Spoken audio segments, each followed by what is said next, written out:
You brought up Slafkovsky's name before, and, he's played pretty much all the lines. They're moving him around. Marty St. Louis not giving him any power play time yet. No time on the penalty kill yet. They gave him a little bit more minutes. Now, the past couple of games, he's been at just over 10 and just under 10.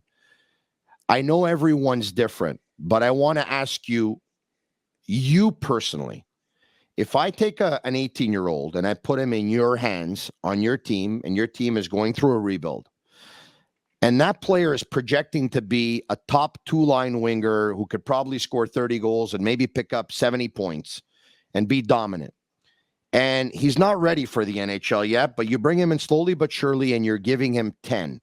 Would you personally want him to play 10 at the big league on a fourth line, or go to the American Hockey League and play on one of the top two lines and double those minutes? What would you prefer? In both cases, he needs to earn it. I will not send him in the AHL, play 20 minutes and play power play and play PK, if he is not the best player to do that in the AHL. It's just the wrong message. In life, you don't get anything free. Forget about hockey.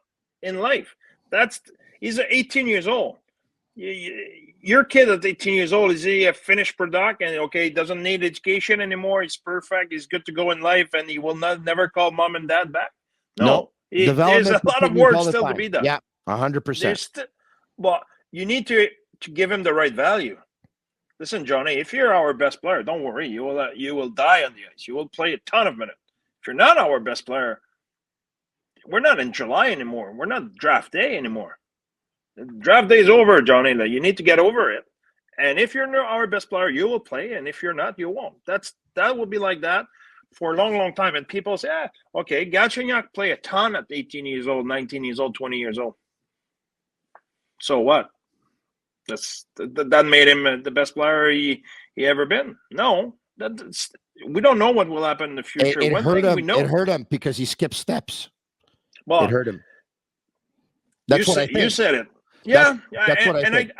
I love Gally. Gally's a really good guy. I love Gally, but it's tough to take one guy. But my point is, they are educating this young man, and I don't know what's going on in Montreal. I don't follow the game. That. I don't know if you play well or not.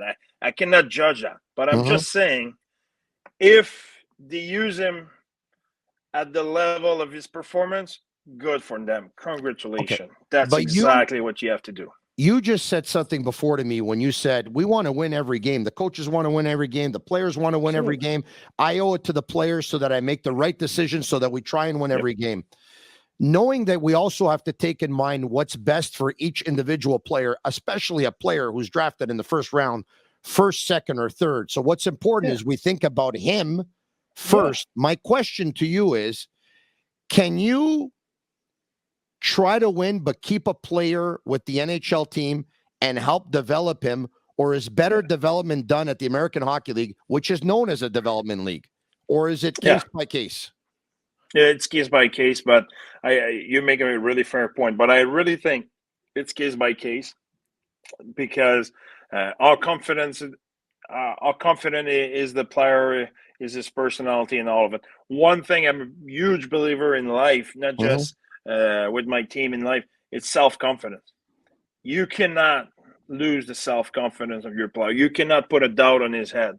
So you're better to play at the lower level and work on your self-confidence and make sure you build yourself and you believe in yourself and you trust yourself. And because NHL, there's no prisoner. If you make a mistake, if we make a mistake tomorrow and that goes on the tape of Cole Caulfield, we know what will happen. That will be in top shelf, bar down, done. If you made that mistake, you can say whatever you want. You can go as a coach, don't worry, get that stuff happen. No. There's 20,000 people who are chanting, and the music is loud, and the media is talking about it. Coach, you can tell me don't worry about it.